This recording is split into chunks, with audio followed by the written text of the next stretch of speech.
Welcome to Let Me Fix This. Enjoy the video. In this video, I will show how to make tomato soup grilled cheese full guide. Start by gathering tomatoes, onions, garlic, bread, butter, and your favorite melting cheese so everything is ready.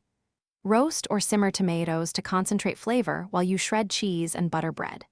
Keep a medium heat for the soup and a cast iron or skillet for sandwiches so you get golden crusts and smooth soup texture. Simmer tomatoes with onions and garlic until soft, then blitz for a silky base that clings to grilled cheese. Add stock and a splash of cream for texture, and adjust seasoning carefully with salt, pepper, and a pinch of sugar. For extra depth, stir in a little butter at the end and finish with fresh basil or a drizzle of olive oil to brighten the soup before serving alongside crispy, cheesy sandwiches. If you find this guide helpful, please subscribe and like. It really helps us keep making recipes you love. Quick recommendation: I use leak-proof containers for meal prep to keep tomato soup and grilled cheese intact and mess-free. They make leftovers simple and portable.